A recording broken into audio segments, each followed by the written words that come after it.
था। मैंने भी वो वीडियो देखा कि टीचर्स कैसे रो रहे हैं वीडियो में। जो रोना धोना और इंस्टीट्यूशन से लड़ाई है, ये लड़ाई किस बात की है? ये पढ़ाई की या पैसे की है? सर जैसे कि मैंने सुना है कि जो पंकज सर हैं फिजिक्स वाले वो आपके स्टूडेंट रहे, मतलब करियर पॉइंट से पढ़े हैं, तो अब मतलब कि जो पीडब्ल्यू की टीम है उनको क्या करना चाहिए? सर एवरीबॉडी, कैसे हो आप सभी? तो आप देख ही रहे होंगे कि भाई क्या क्या चल रहा है चीज़ें, ठीक है। तो उसी पे हम थोड़ा डिस्कशन के लिए आज हमारे साथ जुड़ रहे हैं पीएम सर, जो कि करियर पॉइंट के डायरेक्टर है। Sir welcome to my channel. Thank you very much. तो सर हमने सोचा कि जो ये सब चल रहा है एक तरह से कोटा के जो लोग हैं उनका क्या ओपिनियन है इन सारी चीज़ों पे। सर आपने भी इतने साल से इतनी बड़ी इंस्टीट्यूट को चला रहे हो कोटा में, तो मेरा ये जानना है कि सर जैसे कि आज आपने एक वीडियो देखा, जो वीडियो आया हुआ था, मैंने भी वो वीडियो देखा कि टीचर्स कैसे रो रहे हैं वीडियो में, है ना। तो कहीं ना कहीं सर एक तरह से ना बच्चों के भी दिमाग पे इफेक्ट पड़ता है कि भाई ये सब क्या चल रहा है, और एक तरह से उनका भी डिस्ट्रैक्शन वगैरह होता है। तो आपको क्या लगता है सर, ये क्या हो रहा है? आई थिंक ये अननेसेसरी है। मतलब जैसे फैकल्टी का आना, इंस्टीट्यूट पे जाना, ये बहुत कॉमन प्रैक्टिस है और मैं तो 30 साल से हर साल ही देख रहा हूँ और ये हमेशा होता रहा है। और ये इंस्टीट्यूशन और फैकल्टी के बीच का मैटर है। मुझे नहीं लगता कि इसको यूट्यूब पे लाकर बच्चों को उसमें इन्वॉल्व करने की कोई भी ज़रूरत है। मेरे साथ तो बहुत बार हुआ, ऐसे ऐसे इंसिडेंट्स हुए मेरे साथ कि जो मैं अगर बताना शुरू करूँ तो मतलब समय इतना निकल जाएगा कि आप सोच नहीं सकते। एक इंसिडेंट याद आ रहा है कि किसी ज़माने में हमारे घर में बहुत बड़ा फंक्शन चल रहा था, 7 दिन का फंक्शन था और हमारे की फैकल्टी मेंबर थे, काफ़ी रेपुटेड थे, उनको लेकर भी कोचिंग में हम ही लेकर आए थे। और उन्होंने अचानक बोला कि सर मैं जाना चाहता हूँ, किसी दूसरे इंस्टीट्यूट को बड़ा पैकेज दे दिया। मैंने उनसे बोला कि 7 दिन रुक जाइए सर, परंतु वो नहीं रुके। उन्होंने बोला जाऊँगा, और हमें बहुत परेशानी हुई, मुझे प्रोग्राम छोड़कर क्लासेस में आना पड़ा। तो हमने कभी आकर ऐसा नहीं पब्लिक में आके बोला, बच्चों से बोला। और ऐसे जैसे बहुत सारे यूट्यूब पे भी काफ़ी सारे लोग हैं और आपने ऑनलाइन में भी काफ़ी लोग हैं, जैसे विशाल तिवारी हमारे पास से गए, वो ना उन्होंने जाकर कहीं बोला ना हमने कहीं जाकर बोला। हमारे पास जब तक काम करा, डेडिकेटली यहाँ काम करा, वो आगे बढ़ गए। तो गरिमा गोयल है, वो भी मेरे पास ही थी, वो यहाँ से गई।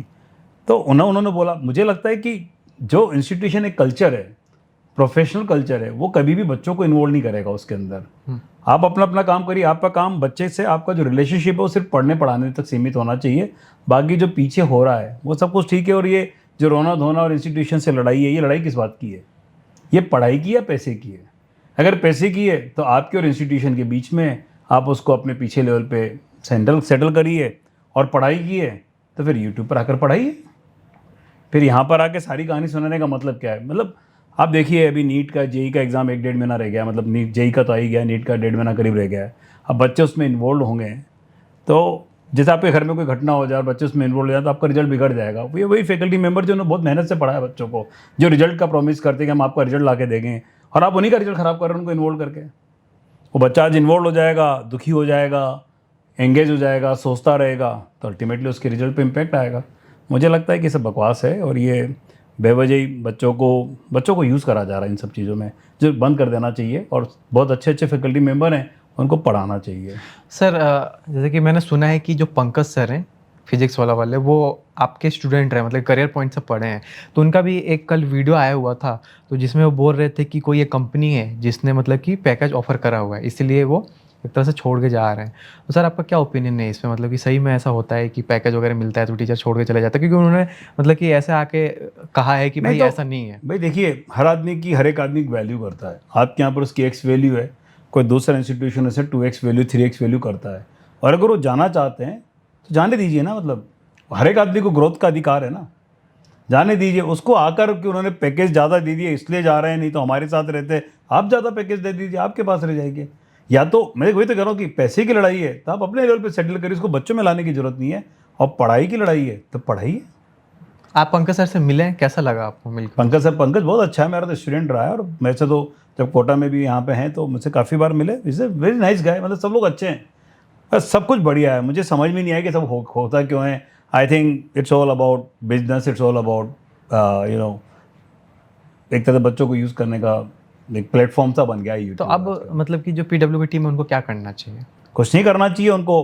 कोई फैकल्टी मेंबर तो बहुत है दुनिया में, उनको अच्छे फैकल्टी मेंबर लाके अपने बच्चों को पढ़ाना चाहिए। जो गए उनको जहाँ पर भी जा रहे हैं वहाँ जाकर मेहनत से पढ़ाना चाहिए, बच्चों के इंटरेस्ट में काम करो। और अगर एक बात मैं बताऊँ, मान लो आपको लगता है कि यार वो 2 फैकल्टी मेंबर हमारे चले गए, वो एक सब्जेक्ट और वाई सब्जेक्ट अच्छा पढ़ाते थे, जेड हम पढ़ाते थे, तो क्योंकि जो फिलॉसफी की बच्चों का भला हो, तो वाई आप पढ़ा लो, जेड आप पढ़ा लो, एक्स वाई उनको पढ़ाने दो। बच्चों की आपकी फीस अगर 3x है तो x कर दो कि भाई एक सब्जेक्ट मेरे से पढ़ लेना, मैं x पढ़ा दूंगा, बाकी उनसे पढ़ लेना, प्रॉब्लम खत्म।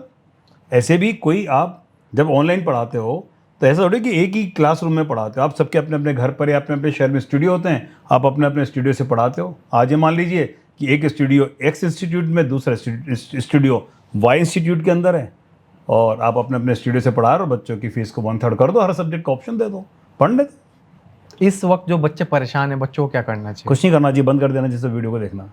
वीडियो मत सबसे देखो, पहले ये सब मेरे वीडियो मत देखो भाई, जाके तो इस लेक्चर तरह के देख वीडियो लो। बिल्कुल बंद कर देना चाहिए। उनको अपनी पढ़ाई पे तैयारी करना चाहिए, उनका एग्जाम आ गया है, उनके लिए पूरा करियर का सवाल है। एक साल बहुत खतरनाक होता है, अगर नहीं होगा तो पूरा एक साल खराब हो सर जाएगा। जेई नीट भी अब सामने है, जेई नीट का भी जो जेई सेकंड अटेम्प्ट और नीट का भी सब एग्जाम सामने है, तो एक तरीके से वो भी परेशान ही होंगे बच्चे। नहीं, परेशान की क्या बात है, आप प्रैक्टिस करो, अपना प्रैक्टिस करके मॉक टेस्ट लो, ज़्यादा से ज़्यादा अपने आप को तैयार करो, फोकस करो, रिजल्ट पे दिमाग लगाओ, इन सब को छोड़ दो। ये सब चलता रहेगा, ये साल हुआ, अगले साल फिर होगा। लिख लीजिए आज की तारीख को, अगले साल फिर ये कहानी होगी, किसी न किसी इंस्टीट्यूट के साथ कोई ना कोई फिर यूट्यूब पर आएगा, इसी तरह से कहानी सुनाएगा, इसी तरीके से आपको बल कराएगा, और आपका इमोशन जो भी होता है, क्या बोलते हैं, आपका यूज़ करेगा आपको यूज़ करेगा, और आपके साथ ये होता रहेगा। ये सालों से होता आ रहा है, ये चलता रहेगा, कभी खत्म होने वाली कहानी नहीं है। आप अपनी पढ़ाई करो, सेलेक्ट हो, अपने ऊपर फोकस करो, और जब आप सेलेक्ट हो जाओ तो अपने अपने इंस्टीट्यूट को जाके रिगार्ड दीजिएगा, अपने अपने फैकल्टी मेंबर को रिगार्ड दीजिएगा कि उन्होंने आपको कंट्रीब्यूट करा आपकी सक्सेस में। टॉपर बन गया तो हमें भी मौका दीजिएगा इंटरव्यू लेने का आपका। हाँ बिल्कुल सही बात है, और मुझे भी रिगार्ड दीजिएगा, मैंने भी कुछ तो समझाया है आपको। चलो भाई, तो बस यही एक हमारा वीडियो जो है वो एक तरह से इंफॉर्मेशन के तौर पे आप लेना, ये मत सोचना कि हम किसी की बुराई करने आए हैं यहाँ पे, बस आपको समझाने के लिए आए हैं। तो बस यही उसके लिए एक छोटा सा वीडियो रहा हमारे तरफ से, and thanks a lot sir, thanks my pleasure, thank you very much. Thanks for watching. Kota coaching से रिलेटेड अपडेट्स के लिए चैनल करें subscribe. Have a nice day ahead.